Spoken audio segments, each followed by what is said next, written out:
তোমাকে ওরা এমনিতেই পছন্দ করেছে, আলাদা করে ইমপ্রেস করতে হবে না। ইয়া, রাইট। সবাই আমাকে দেখে ইমপ্রেস হয়, শুধু আমার বউ হয় না। কে বললো আমি ইমপ্রেসড নই? আনমনেই কথাটা বলে ফেলল যারা। চোখ ঘুরিয়ে তাকালো আবরার। কয়েক মুহূর্ত পর যারা যখন উপলব্ধি করলো ও কিছু বলেছে, তখন আর আবরারের দিকে তাকানোর সাহস হলো না ওর। আবরার কিছু বলার আগেই ও বলে উঠল, এই অনাথ আশ্রমের মালিক নিজে এখানে উপস্থিত থেকে সবটা পরিচালনা করেন। চলো তোমাকে ওনার সঙ্গে দেখা করিয়ে আনি। আবরার বুঝলো মেয়েটা এখন আর এই নিয়ে কথা বলতে চায় না, তাই আর জোর করলো না। আবরার কোনো বিষয়ই জোর করে জারার উপর চাপিয়ে দিতে চায় না, বরং চায় যারা ওর ভালোবাসাটা নিজেই ধীরে ধীরে উপলব্ধি করুক, গ্রহণ করতে শিখুক। ইদানিং জারার কথাবার্তা ও চালচলনে আবরার বুঝতে পারছে যে ও যা চাইছে সেটাই হচ্ছে। ওর প্রতি জারার দুর্বলতা পূর্বের তুলনায় অনেকটাই বৃদ্ধি পেয়েছে, যা ভবিষ্যতে আরও বৃদ্ধি পাবে, কারণ অনুভূতি একবার গভীরভাবে জন্মাতে শুরু করলে তা কমে না, বরং ধীরে ধীরে বৃদ্ধি পেতে থাকে। আবরারের সঙ্গে অনাথ আশ্রমের মালিকের দেখা করিয়ে দেয় যারা। মালিক একজন ভদ্রমহিলা। বছর 12 পূর্বে স্বামীর মৃত্যুর পর স্বামীর তৈরি করে এই অনাথ আশ্রমের দায়িত্ব নিজের কাঁধে তুলে নেন। এরপর থেকে নিজেই পরিচালনা করে যাচ্ছেন। তার সঙ্গে পরিচিত হতে পেরে আবরারের ভালো লাগলো। আবরার এই অনাথ আশ্রমে ডোনেশন দেওয়ার প্রস্তাবও রাখলো। শুরুতে ভদ্রমহিলা নিতে চাননি, কারণ যারা এখানে প্রতি 6 মাস অন্তর নিজের সাধ্যমতো অর্থ দান করে, আর ও যারা স্বামী। কিন্তু আবরারের অনুরোধে উনি ডোনেশন গ্রহণ করতে রাজি হলেন। দুপুরের খাবারটা আজ ওরা বাচ্চাদের সঙ্গে বসেই করেছে। আশ্রমের সামনে একটা ছোট উঠান আছে, সেখানেই বসে সবাই আজ একসঙ্গে গল্প করতে করতে লাঞ্চ করেছে। বিকেলে রোদ পড়তেই বাচ্চারা আবরারকে নিয়ে পাশের মাঠে গেল ক্রিকেট খেলতে। যারা ও আশ্রমের মালিকও গেছে। আবরার বাচ্চাদের সঙ্গে যখন খেলায় মেতে উঠেছে, যারা কিছুটা দূরে থেকে বেঞ্চিতে বসে ওকে দেখছে বাচ্চাদের সঙ্গে কি সুন্দর খেলছে। আবরারের এই ছোট ছোট বিষয়গুলোই জারার অনেক ভালো লাগে। ভদ্রমহিলা ছোট একটা থলি করে বড়ই নিয়ে এসেছেন, সেখান থেকে জারার হাতে কয়েকটা দিয়ে বললেন, আশ্রমের পেছনে লাগানো বড়ই গাছটায় এই প্রথম বড়ই ধরল। খেয়ে দেখো, অনেক মিষ্টি। যারা বড়ই মুখে দিয়ে বুঝলেও সত্যিই বেশ মিষ্টি আর স্বাদও ভালোই। বড়ই খাওয়ার ফাঁকে তারা দুজনে অন্যান্য বিষয়ে কথা বলছিল। একসময় আলোচনা এসে থামে জারার বিয়েতে। ভদ্রমহিলা বলেন, তোমার স্বামী মানুষ হিসেবে বেশ ভালো, তার কথাবার্তা বেশ নরম। ব্যবসায়ী মানুষ তো একটু গরম মেজাজি হয়। স্মিত হাসলো যারা। ওকে আমি সেভাবে কখনোই কোনো গরম মেজাজে দেখিনি। কাজের জায়গায় অবশ্য মেজাজ গরম করে, হয়তো আমার সামনে প্রকাশ করে না। যাক, বিয়ে করার সিদ্ধান্ত নিয়ে ভালো করেছো। তুমি যতটা গুরুতরভাবে এত বছর ধরে বলেছিলে যে বিয়ে করবে না, আমি ধরেই বসেছিলাম সত্যিই বুঝি করবে না। একটা মেয়ের স্বামী থাকা অনেক দরকার। ভদ্রমহিলার কথা শুনে কিছু একটা ভেবে যারা প্রশ্ন করলো, আপনারও কি এটাই মনে হয় যে একটা ছেলেকে ছাড়া একটা মেয়ে অচল? আপনিও তো এখন একা হাতে সবটা করছেন, নিজেকে অচল লাগে আপনার? ভদ্রমহিলা হাসলেন। বুঝলেন যারা হয়তো এখন ওই বিষয়টা নিয়ে দ্বিধায় ভুগছে। উনি যারা দ্বিধা দূর করতে বললেন, আমি না হয় এখন একা, কিন্তু এককালে জীবনসঙ্গী আমারও ছিল। জীবনে চলার পথে একজন সঙ্গীর অনেক দরকার, শুধু মেয়ে নয়, ছেলে মেয়ে উভয়েরই একে অপরের প্রয়োজন স্বামী স্ত্রী হিসেবে, কারণ তারা একে অপরের পরিপূরক। একটা ছেলে ও মেয়ে বিয়ে নামক বন্ধনের পেছনে কিন্তু অনেক কারণ জড়িয়ে আছে। স্বামী স্ত্রী একে অপরের যতটা ভালোভাবে বুঝবে, সেটা অন্যরা বুঝবে না। মানসিক শান্তির জন্য হলেও একজন সঙ্গী দরকার, যে ভালো মন্দ উভয় সময় সঙ্গে থাকবে। সবাই ছেড়ে গেলেও সে ছাড়বে না, শক্ত করে হাতটা ধরে রাখবে। আমার মনে হয় এই বিষয়টা তুমি কিছুটা হলেও এখন উপলব্ধি করতে পারছো, যেটা বিয়ের আগে বুঝোনি। ভদ্রমহিলার কথাগুলো খুব মন দিয়ে শুনলো যারা। শুনে ভেবে দেখলো, সত্যিই তো আবরারের সঙ্গে বিয়ে হবার পর থেকেই মানসিকভাবে অনেক শান্তিতে আছে ও। নেই কোনো দুশ্চিন্তা দুর্ভাবনা, কিন্তু বিয়ের আগে সব সময় মাথায় চিন্তা জেঁকে বসে থাকতো। ভদ্রমহিলার কথাগুলো বিবেচনা করার পর যারা গভীর ভাবনায় মত্ত হলো। মিনিট পাঁচেক এই ভাবনায় বুঁদ হয়েছিল, হুট করে বাচ্চাদের চিৎকারের ভাবনায় ছেদ পড়ল। খেলা শেষ হয়েছে কিছুক্ষণ আগে। আবরার বেঞ্চিতে বসে হাঁপাচ্ছে, পাশেই যারা বসে আছে। আজ অনেক দিন পর খেললাম, তাও আবার প্রথমবার বাচ্চাদের সঙ্গে। ভালো লাগছে। পানি খেতে গিয়ে বিষম লাগলো। যারা ওর পিঠে হাত বুলাতে বুলাতে বলল, আস্তে খাও, এত হাঁপিয়ে গেছো তাহলে এতক্ষণ খেলার কি দরকার ছিল? ধুলোমাখা চশমাটা খুলে রুমাল বের করে মুছতে মুছতে আবারও হাসি মুখে বলল, এরকম সুযোগ সবসময় পাওয়া যাবে না। থ্যাঙ্কস আমাকে এখানে নিয়ে আসার জন্যে, না হলে এই বাচ্চাগুলোর সঙ্গে দেখা করার সুযোগ পেতাম না। কথাগুলো বলে আবরার চশমা মুছতে ব্যস্ত হলো। তখনই যারা ওর ওড়না দিয়ে আবরারের ঘরমাক্ত কপালটা মুছে দিতে শুরু করলো। থেমে গেল আবরার, আর চোখে যারার দিকে দেখে নীরবে হাসলো। মেয়েটা বুঝি এবার প্রেমে পড়ছে। রাতে বাইরে বসে মায়ের সঙ্গে ফোনে কথা বলছিল আবরার। ভেতরে ঠিকঠাক সিগন্যাল পাওয়া যায় না।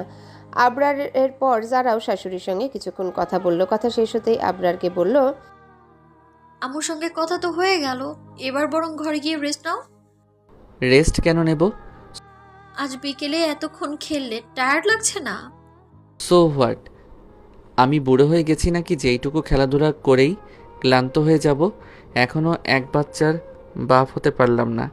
এখনই যদি এই টুকটাক খেলতে গিয়ে ক্লান্ত হয়ে পড়ি তাহলে ভবিষ্যতে কি করব? হুট করে বাচ্চার কথা উঠায় থতমত খেয়ে গেল যারা।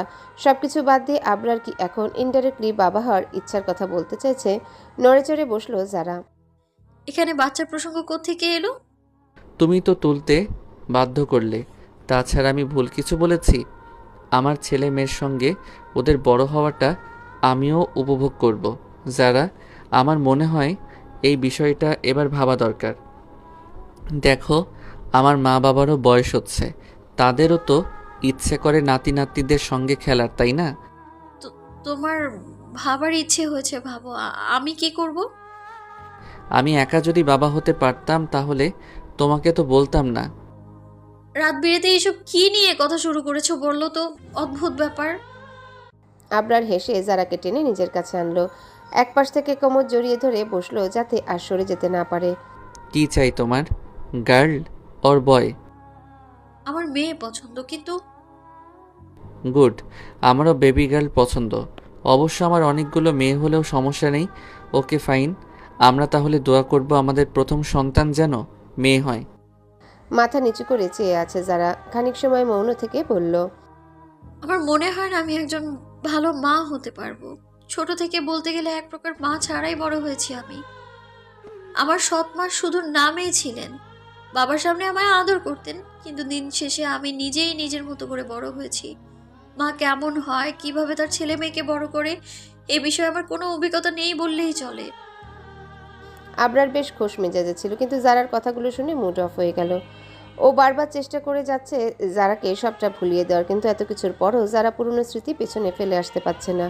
স্বভাবতই পুরুষ মানুষের ধৈর্য নারীর তুলনায় কম, তবুও আবরার এতদিন ধৈর্য ধারণের চেষ্টা করেছে, কিন্তু আজ আর কেন যেন পারল না। যারাকে ছেড়ে দিয়ে গম্ভীর গলায় বলল, যারা, তোমার একটা গুরুতর সমস্যা কি জানো? যা চলে গেছে সেটা আঁকড়ে ধরে তুমি বাঁচার চেষ্টা করছো, বর্তমান নিয়ে ভাবছো না। মানুষ অতীতের ভালো স্মৃতিগুলো মনে রাখে, আর যদি সেগুলো খারাপ হয় তবে ভবিষ্যতের জন্যে নতুন করে স্বপ্ন দেখতে শুরু করে, যাতে ওই খারাপ স্মৃতিগুলো মুছে যায়। একতরফা চেষ্টায় কিছুই হয় না, সেটা নিশ্চয়ই জানো। আবরার, আমি সেভাবে বলতে চাইনি। আমি যারার পুরো কথা না শুনে উঠে দাঁড়ালো আবরার। রাত হয়েছে, ঘরে চলো। আবরার, যারাকে রেখেই চলে গেল আবরার। প্রথমবারের মতো আবরারের চোখে মুখে হতাশার ছাপ দেখেছে যারা। রাগ করেছে সে। যারা নিজের দোষটা বুঝতে পারছে। চুক্তির শর্ত অনুযায়ী তাদের স্বাভাবিক স্বামী স্ত্রী হিসেবে থাকার কথা, কিন্তু যারার অনিচ্ছার জন্য অধিকার থাকা সত্ত্বেও আবরার জোর করেনি কখনো। হাসি মুখে যারা সব আবদার মেনে নিয়েছে, কিন্তু এখন আর পারছে না। ধৈর্যের সীমা অতিক্রম হয়ে গেছে হয়তো। যারা ওখানে আরও আধা ঘন্টার মতো সময় বসে রইল। অনেকক্ষণ ভাবলো এবং প্রথমবারের মতো মন ও মস্তিষ্কের মাঝে যারা মনকে আগে রাখলো। আবরারের ইচ্ছা অনুযায়ী এই সম্পর্কটাকে একটা সুযোগ দিলে তো মন্দ হয় না। যেটুকু সময় আছে তাই কাজে লাগানো যাক। পরে না হয় যা হবার দেখা যাবে। নতুন সকাল, নতুন একটি দিনের সূচনা। যারা নিজেকে কিছুটা বদল করার সিদ্ধান্ত নিয়েছে। ঠিক করেছে আবরার যেভাবে ওকে স্ত্রী হিসেবে চায় সেভাবে বাকি 2.5 মাস সময় কাটাবে। আবরারের রাগ কমেনি। সকালেও মর্নিং ওয়াকে চলে গেছে যারাকে না বলি। গত রাত থেকে মুখে কুলু পেটে আছে। যারা কথা বলার চেষ্টা করেছিল, কিন্তু লাভ হয়নি। ও বুঝলো লোকটা এমনিতেই নরম প্রকৃতির, কিন্তু একবার রেগে গেলে সহজে মানে না। যারা ওর মান ভাঙানোর শুরুটা করলো সকালে আবরারের পছন্দের ব্রেকফাস্ট বানানোর মধ্য দিয়ে। ও যখন ব্রেকফাস্ট বানাতে ব্যস্ত তখন এলিনা ফোন করলো। কিরে, গত রাত থেকে তোকে ট্রাই করছি, শুধু বলেই যাচ্ছে সংযোগ দেওয়া সম্ভব না। সরি রে, এখানে অনেক নেটওয়ার্ক ঝামেলা করে, কারোর সঙ্গে ঠিকঠাক কথা হচ্ছে না। ও তাই বল, আমি আরও ভাবলাম হানিমুনে গিয়ে তোরা বুঝি একে অপরকে নিয়ে এতই ব্যস্ত হয়ে পড়েছিস যে ফোন ধরার সময় পাসনি। যাই হোক, সবটা কেমন চলছে বল। এলিনা, আমি একটা সিদ্ধান্ত নিয়েছি। আমি বাকি সময়টা আপনার পারফেক্ট ওয়াইফ হিসেবে কাটাবো। সংসারটা এবার গুছিয়ে করব, একদম মন থেকে। বান্ধবীর কথা শুনে ভীষণ খুশি হলো এলিনা। এতদিন ধরে এটাই তো শুনতে চাইছিল। এরই মাঝে আবরার চলে আসায় যারা ফোন কেটে দিল। আবরার ওকে দেখা সত্ত্বেও এড়িয়ে যাওয়ার চেষ্টায় ছিল। তখনই আবরার, আজ তোমার পছন্দের ব্রেকফাস্ট বানানো হয়েছে, একসাথে খাবো আমরা।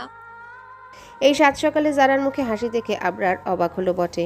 ভ্রু কুঁচকে নিল সে। জারাকে দেখে বোঝার চেষ্টা করলো গত রাতে যে মেয়েটা এতগুলো কথা বলে ওর মন খারাপ করিয়ে দিল, সেই কি তবে আজ সকালে ওর মন ভালো করার চেষ্টা করছে? আজ খাওয়ার সময় একটাও কথা বলেনি আবরার, চুপচাপ খেয়ে যাচ্ছিল। অন্যান্য দিনের মতো হলে আবরার হয়তো খাবারের প্রশংসা করত, কিন্তু আজ কিছুই বলছে না। ও নিজে আজ কিছু বলবে না তা জারার বেশ বোঝা হয়ে গেছে। এক পর্যায়ে ও নিজেও বলল, বিকেলে সময় হবে তোমার? কেন?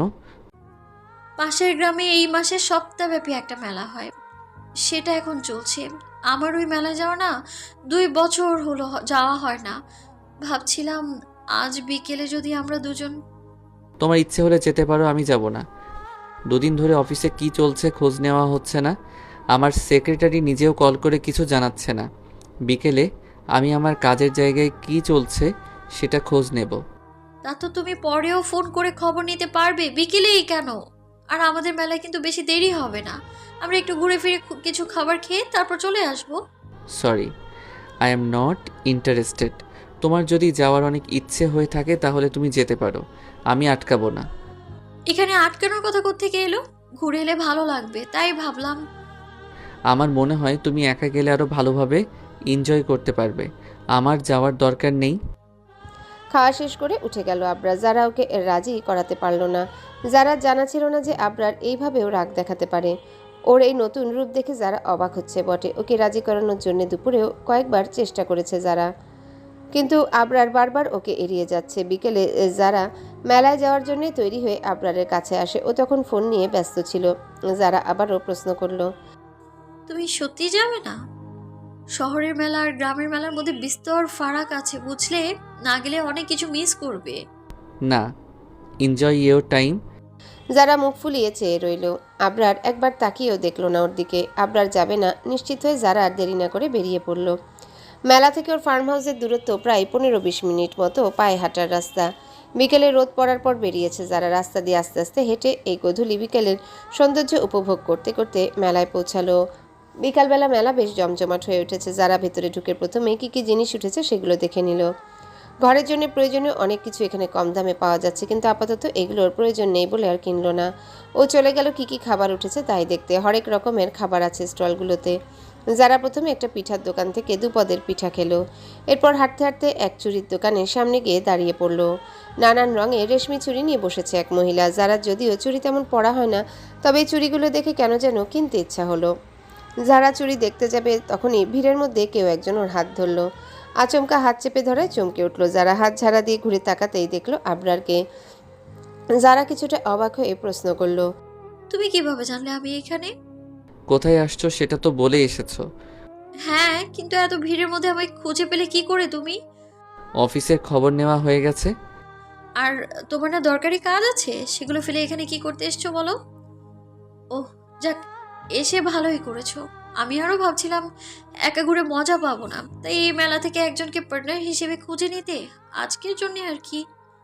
যারার কথার মানে বুঝলো না আবরার। কিসের পার্টনার? আরে মেলায় একা ঘুরে কখনো মজা পাওয়া যায় না। আশেপাশে তাকিয়ে দেখো, সবার সঙ্গেই কেউ না কেউ আছে। তুমি যদি না আসতে তাহলে আমি একা ঘুরতাম নাকি? এখন পার্টনার তো অনলাইনে অর্ডার করলেই পাওয়া যায় না। এত কম সময়ে কোথায় পেতে? কি বলো? এখানে আসার সময় পথে একজনের সাথে দেখা হয়েছিল, তার সঙ্গেই তো হাঁটতে হাঁটতে এলাম মেলায়। অবশ্য ছেলেটার বয়সে আমার থেকে ছোট হবে, তবে কথাবার্তায় বয়স এত কম বোঝা যায় না। হোয়াট, তুমি একটা ছেলের সঙ্গে গল্প করতে করতে এখানে এসেছো? হুম, তোমাকে একটা উদাহরণ দিলাম, এই আর কি। মেলায় ঘোরার জন্য পার্টনার খোঁজা অতটাও কঠিন নয়, একটু চোখ কান খোলা রাখলেই পাওয়া যায়। চোখ গরম করে তাকালো আবরার। এসব বলে আর আমার মেজাজ গরম করিও না প্লিজ। তোমার এখানে যা কাজ আছে সেগুলো জলদি শেষ করে চলো, সন্ধ্যা হয়ে এসেছে প্রায়। গতরাতে মুখটা যেমন গোমরা করে রেখেছিল এখনও তেমনি আছে। প্রায় একদিন যাবৎ আবরারের মুখে হাসির লেশ মাত্র দেখেনি যারা। শুধু গতরাতে ওর বলা কথাগুলো শুনে আবরার বিরক্ত হয়েছে বলে। রাগ করলে? আমার রাগে কার কি এসে যায়? ও, অনেক রাগ হয়েছে? চলো মিষ্টি কিছু খাই, দেখবে রাগ একদম উবে যাবে। আমি মিষ্টি জিনিস পছন্দ করি না। ও হ্যাঁ, তুমি তো ঝাল পছন্দ করো, কিন্তু এখানে তো ঝাল কিছু দেখলাম না, খুঁজে দেখতে হবে। আচ্ছা, যাই হোক, আমাকে চুড়ি কিনে দাও না। তোমাকে তো কখনো চুড়ি পরতে দেখলাম না, চুড়ি কিনে কি করবে? শাড়ি পরলে চুড়ির দরকার পড়ে, আমি কিনবো। ওকে, তোমার যা ইচ্ছে হয় কিনে দেব। Thank you. যারা প্রায় 3 রঙের 2 ডজন করে চুড়ি কিনলো। এরপর আরও কিছু জিনিস নিল যা আবরার কিনে দিল। একটা দোকানে সুতার কাজ করা রুমাল বিক্রি করছিল। যারা ডিজাইনগুলো পছন্দ হয় একটা কিনবে ভাবলো। দোকানের সামনে দাঁড়িয়ে কোনটা নেবে সেটাই বাছাই করছিল। আবরার পাশে দাঁড়িয়েছিল। হঠাৎ যারা লক্ষ্য করলো সামনে দাঁড়ানো 2-3 জন মেয়ে ওদের দিকে তাকিয়ে হাসছে আর কি যেন বলছে। ভ্রু কুঁচকে নিল যারা। ওই মেয়েগুলো এইভাবে আমাদের দিকে তাকিয়ে হাসছে কেন? জারার কথা শুনে আবরারও মেয়েগুলোর দিকে তাকিয়ে দেখলো। মিনিট 2 ভালোভাবে লক্ষ্য করার পর আবরার বুঝলো মেয়েগুলো ওর দিকে তাকিয়ে আছে। আমাদের দিকে না, ওরা মনে হয় আমার দিকে তাকিয়ে আছে। কেন? মেয়েরা ছেলেদের যে কারণে দেখে ওরাও সেই কারণেই দেখছে। অদ্ভুত তো, আমি সঙ্গে আছি দেখেও মেয়েগুলো তোমার দিকে ওভাবে তাকিয়ে আছে কেন? বিবাহিত পুরুষের দিকে ওভাবে নজর দেওয়ার কি আছে? বিবাহিত পুরুষ বুঝলে আলাপ করতো না, হয়তো আমাকে অবিবাহিত ভাবছে। তাহলে আমি কি, আমাকে ওদের নজরে পড়ছে না? তোমাকে হয়তো আমার বউ মনে করছে না। মানেটা কি? ওয়েট, এদের অবিবাহিত আর বিবাহিত পুরুষের পার্থক্যটা বোঝাচ্ছি। যারা মেয়েগুলোর কাছে যাওয়ার জন্য উদ্যত হতেই আবরার ওকে বাধা দিল। হেই, কোথায় যাচ্ছ? বললাম তো, মেয়ে তিনটার সাথে কথা বলতে যাচ্ছি আমি। ওয়েট, ঝগড়া করবে নাকি ওদের সঙ্গে? মোটেই না, আমি ঝগড়া পছন্দ করি না, শান্তভাবে বোঝাবো, বিলিভ মি। কাউকে কিছু বোঝাতে হবে না, চলো আমরা ওইদিকে যাই। ওদিকে যাওয়া হয়নি, আর আমরা এখান থেকে সরে গেলে মেয়েগুলো আমাকে দেখবে না। আবরারের কথায় শান্ত হলো যারা। ওখান থেকে সরে অন্যদিকে গেল। সারা বিকেল ওরা ঘুরল। সন্ধ্যাবেলা হুট করে আকাশ জুড়ে সাজলো মেঘ। আর খানিক সময় বাদেই শুরু হলো মুষলধারে বৃষ্টি। প্রায় কাক ভেজা হয়ে মেলা থেকে বাড়ি ফিরল যারা ও আবরার। বৃষ্টির বেগটা বেশি ছিল। 10 মিনিটের বৃষ্টিতে একেবারে ভিজিয়ে দিয়ে গেছে। যারা দ্রুত ঘরে গিয়ে ব্যাগে থাকা জিনিসগুলো বের করে দেখে নিল ভিজেছে কিনা। পলিব্যাগ থাকায় ভেজেনি দেখে কিছুটা স্বস্তি পেল। ওগুলো তুলে রেখে ড্রেসিং টেবিলের সামনে দাঁড়িয়ে ইয়াররিং আর ব্রেসলেট খুলল। ড্রেসিং টেবিলের আয়নায় হঠাৎ আবরারকে দেখে চোখ আটকে গেল যারার। চশমাটা মুছে রেখে হাত দিয়ে চুল ঝাড়তে ব্যস্ত সে। সাদা রঙের ভেজা শার্টে শ্যাম বর্ণের লম্বা চওড়া পুরুষটিকে বেশ আকর্ষণীয় লাগছে। ওদিকে দেখতে দেখতে যারা অনুভব করলো ওর বুকের বাম পাশটায় যেন কেউ হাতুড়ি পেটাচ্ছে। যেই আবরারও আয়নার দিকে তাকালো দুজনেরই চোখে চোখ পড়ল। অপ্রস্তুত হয়ে চোখ সরিয়ে নিল যারা। ফ্রেশ হয়ে নিতে হবে, এভাবে থাকলে ঠান্ডা লেগে যাবে। তুমি আগে যাবে না আমি যাব? আ- আমি যাচ্ছি। যারা তোয়ালে নিয়ে ওয়াশরুমে ঢুকতেই যাচ্ছিল তখন আবরার ওর হাত টেনে দেয়ালে ঠেসে ধরল। সঙ্গে সঙ্গে অন্যদিকে চোখ ঘুরিয়ে নিল যারা। ওর মুখটা দেখে কিছুটা অদ্ভুত লাগলো আবরারে। যে মেয়েটা এতদিন সবসময় চোখে চোখ রেখে কথা বলে এসেছে সে আজ নজর লুকাচ্ছে কেন? কি হয়েছে তোমার? কি হবে? কিছুই না। তাহলে আমার দিকে তাকাচ্ছ না কেন? জবাব দিল না যারা। আবরার যারার থুতনি ধরে মুখটা ওর দিকে ফেরালো। মেয়েটার চোখ মুখে আজ যেন হরেক অনুভূতির ঘনঘটা। আবরার ঠিক বুঝতে পারছে না, কারণ যারাকে এভাবে দেখে অভ্যস্ত নয়। এরপর মিনিট 2 দুজনের মাঝে পিনপতন নীরবতা। মেয়েটা চোখ নিচু করে তাকিয়ে আছে। আবরার যারা হৃদস্পন্দন স্পষ্ট শুনতে পাচ্ছে। মেয়েটা কি কোনো কারণে নার্ভাস? হঠাৎ আবরার লক্ষ্য করলো যারার গাল বেয়ে পানি পড়ছে। মেয়েটা হঠাৎ কাঁদছে কেন? কিছুটা চিন্তিত হয়ে আবরার দুহাতে যারার গাল দুটো ধরল। কি হয়েছে যারা? আবরার, আমাদের সম্পর্কটা আর 2.5 মাস পর শেষ হয়ে যাবে, জানো তো? হুম। আমি বোধহয় তোমায় ভালোবেসে ফেলেছি। বিস্মিত হলো আবরার। ভেবে পাচ্ছে না কি করবে। অবাক হবে, আনন্দিত হবে, কোথায় ভেবেছিল নিজেই একদিন গুছিয়ে জারাকে ভালোবাসার কথা বলবে, কিন্তু তার আগে জারা বলে দিল। মেয়েটার মুখ থেকে এমন কিছু শুনবে তার স্বপ্নেও কল্পনা করেনি আবরার।